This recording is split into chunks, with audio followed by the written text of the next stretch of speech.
This week on What's Good Cape Cod, we talk about all things spooky. I'm Sarah Lapsley Martin.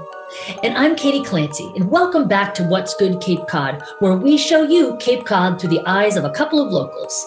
And every Tuesday, we drop a new video that tells you about a person, place, and thing we think you should know about. Yes, and everything this time is going to be spooky. Halloween episode. It's fun. This has been really fun to put this one together and surprisingly easy. There's so much. There is lots to choose from. So, but we decided that the spookiest person we could think of on Cape Cod is who, Sarah? Edward Gorey. So we think he's spooky. I mean, he is known around the world. For people that don't know him, he is an American writer, a Tony Award-winning costume designer, and he's noted for his illustration book. So he has like, what would you call it? Like kind of like pen and paper illustrations. Pen and ink, yeah. Pen and ink. And they're very dark and grim and spooky illustrations. My daughter would say they're spooky. That's her word. Yes. But they're very dark illustrations. And so his stories have like secrets and vanishings. And even if they like start out normal, a disaster lies on the next page. And there's a lot of death in there. He was not into happy endings or heroes or all of those, things that people like reading about. Almost everyone ended up as a victim in his books. And really the children are the ones that we remember the most. Right. What's that quote that you didn't want to use, but I think is hilarious? Oh, yeah. One of his quotes, this is from the website, is, "I've been murdering children in my book for years." So one of his most well-known books was the Ghastly Chrome Tiny's book. It said things like— It's an alphabet book, Sarah. There's nothing terrible about it. Right. It's an alphabet book, but this is how it starts. A is for Amy, who fell down the stairs. B is for Basil, assaulted by bears. So the demise of 26 unfortunate children, and it amuses readers and horrifies them at the same time. It's just, he was very eclectic, very funky dressing. He was a cat owner. He had like 6 cats. He liked being different, And the really cool thing is that he lived here towards the end of his life in Yarmouthport on Strawberry Lane. It's now a museum. So it's the Edward Gorey House Museum, but that was his actual house that he bought in 79. He lived there till he passed away in 2000. But it's a really cool thing that we have this on Cape Cod, very spooky thing. And another thing I learned about him that I didn't know was that he was an animal welfare advocate. So whether it was large or small animals all over the world, and now they have a charitable trust set up. There's different organizations that receive this funding. A few of them that are well known that we would all know is Tufts, the Animal Rescue League, IFA, Wild Care, MSPCA, and the National Marine Life Center. Yeah. It's so great that they're giving back too. Yeah. In the house it's a museum, as you said, and they do tours. They have changing exhibits, and obviously it's a very popular place to go this time of year, kind of a fun thing to do, come walk, Yarmouthport, go down to the museum, go check out a couple of other local businesses. It's be truly amazing in there. Like how all of his work, when you walk through, you're like, wow, look at all of this. Yeah, he was. In fact, when we were doing this research and we're, going on the website, like he just keeps scrolling and scrolling and scrolling and scrolling. He just did not stop. It was really kind of cool. Yeah. So spooky person for the season. All right. So our place this week is many places. Yes. It is haunted houses and haunted tours that you can take on the Cape right now. And I think I get a ton of credit for taking this one on because frankly, I hate to be scared.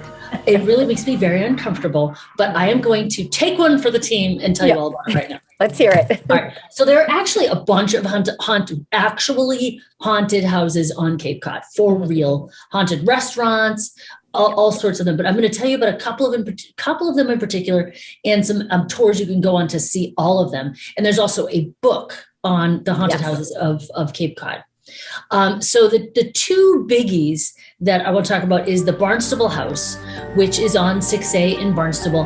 And it was built in Situate, and then it was moved to Barnstable. And it's actually right above a freshwater spring. I don't know why you build a house on a spring, but those were at different times. Back then, yeah. 1700s. Well, like the zoning wouldn't do that now. Zoning, no. So there have been reports over the years of 11 distinct spirits inside there. And most famous is a little girl called Lucy. This is creeping me out. I can't even, okay. So the story is that while she was chasing a ball that had rolled out of the basement, as a 10-year-old, she fell into the spring. Why you have a spring in your basement? Why would you have a place where you could drown in your basement? But I digress.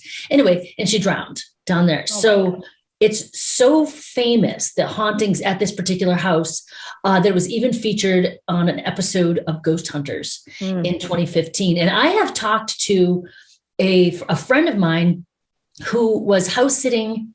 It had to be like the house next door or nearby or whatever. And crazy, weird, unexplained things happened all night. He was like, I'm out. Clearly someone else can handle this. Like just really spooky, weird, like ghosty things. The other one that I want to talk about is the Orleans Inn. So it's a restaurant, Orleans Waterfront Inn, technically, right on the cove there. It has reportedly been haunted for years. And this one's kind of funny. It's haunted by a naked lady. And it's because the naked lady is there because at one time the Orleans Inn was a brothel. Oh, makes sense. Yes. And so she was employed there and she was moited in the 20s, I believe. And so they call her Hannah. They don't have a reason. They don't actually know who the spirit belonged to. But one time, funny story, someone was driving by the restaurant at night and looked up in the window and there's like this naked woman up there. And they were reported, they called the restaurant. They're like, hello, you might want to know there's a naked lady walking around in front of a window up in your restaurant. And they're like, there's nobody up there. It's totally empty. That's Hannah. And they're like, okay. Like, wow. Super creepy. Yeah. Yeah. And also I'm told that the Old Yarmouth Inn is haunted. I don't know. Have you heard that? I have as well. Yeah. Yeah. And I think they're also in the book. Yeah. That's a great book. Well, I'll just take your word for it. So those are just three of like examples of haunted houses that are out there, for real, legit haunted houses on Cape Cod. And that's just some of them. There's so many more. So there are tours that will take you around to go see some of these. And there's one in Barnstable Village, and it is hosted by the Cape and Islands Paranormal Research Society. So they have two different kinds of tours. One tour, they bring a digital EVP recorder. Yeah. What does EVP stand for? I don't know, but they're trying to capture the voices of the spirits and but they also do one without the EVP, but they're nighttime tours. They do one by the Barnstable Tavern, where a longtime feisty spirit resides at the old jail, which dates to the 1690s, and they say that's haunted by former prisoners. And being in the old jail anyway, just that setting, I mean, is spooky right there. Yeah. I agree. No, thank you. But I know I can totally get why some people love it. P-Town also has a ghost tour, a 90-minute walking tour of Provincetown haunted places, haunted and obscure history of Provincetown. This is a sad one. One of the ghosts that they find often is a woman who's walking the higher parts of the house, forever watching for her son's ship to return. That is sad. So that's Provincetown. And there's the third one I want to tell you about is in Plymouth, the Dead of Night ghost tours. This is also a 90-minute lantern lit walk. No, thank you. Some of the oldest streets of America, which is true. Local legends and folklore. Also, the Plymouth colony was settled by the British. So there's a lot of, old dead people there. And so you can go do that. One more. In Falmouth, there's at the old burying ground in Falmouth, you can go down there. And all of these, we'll send you a link. Actually, the Cape Cod Times did an article about all of these tours. So we will give you a link to that article so you can go get freaked out just like I am right now. Let us know if you go. Put some of your reviews in the comments. Tell me all about it because I'm not going.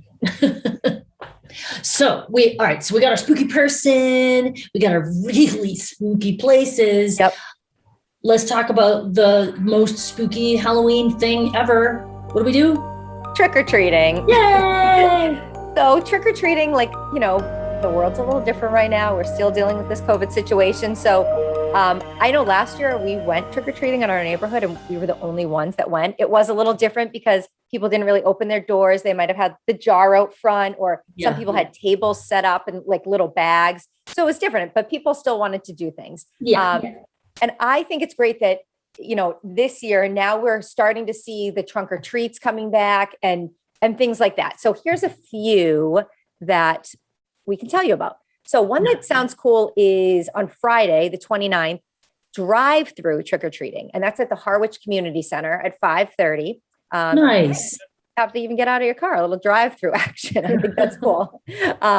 Saturday, there's a not so scary Halloween event by Barnes & Rack. Saturday's like a ton of stuff. You guys, sorry to interrupt you, Sarah, but I want you guys to get your pen ready.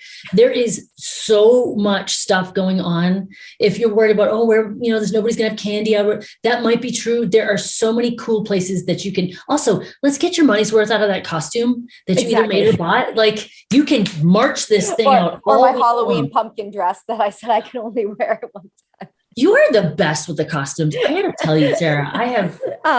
So not so scary Halloween event at Barnstable Rec. That's on Saturday, 11 to 1:30. So that's like during the day. Another during the day on Saturday is Halloween at Batwood. That's at the Atwood Museum in Chatham. That's 9 to 12.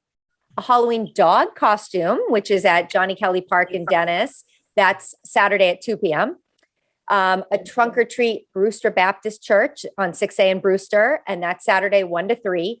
Then Sunday is actually Halloween, and so we've got more events then. So a Halloween costume parade, that's in Barnstable Village, 10:30 to 11:30. We have a trunk or treat at the Old Village Store in West Barnstable. That's from 4 to 6. Falmouth Neighborhood Halloween Parade, that's at 5 p.m. And where I'll be going will be safe trick or treating on Hyannis Main Street. They actually closed the road down. That will be 4 to 6. So that's a lot, but that's not everything. So please put in the comments. Let us know where you're going to be trick-or-treating, what trunk or treats are going on. There's so many fun things this year. Yeah. And something actually I just went to were the pumpkin people in the park. So not really trick-or-treating, but it gets you in the spirit. So in Chatham, in the park there, they have their pumpkin people. And, the one that Liv actually really liked was Chatham Works. They had it set up like they're a fitness center. So the first one was like doing a squat with the pumpkin or doing a push up on the pumpkin. And it was hilarious. And it was like a little circuit. So you could do them all. There was one with the library that had like the pumpkin as the Grinch and Winnie the Pooh. And there was a bartender from the Squire. There were so many different ones. So go visit that as well. Everyone doesn't need candy. Super fun. Yes, they do. Yeah. I end up with too much candy from Liv. Oh, I can help you with that. Yeah. So I think that's it. Is that it? I think that's it for today. Yeah. Okay. All right. So now you know what's good Cape Cod. If you're watching on YouTube, hit the subscribe button, but also hit the bell so you get notified every time we drop a new episode. And if you're looking for more information about anything we talked about in this video or past videos, visit our website at whatsgoodcc.com. Happy Halloween, everyone. Happy Halloween.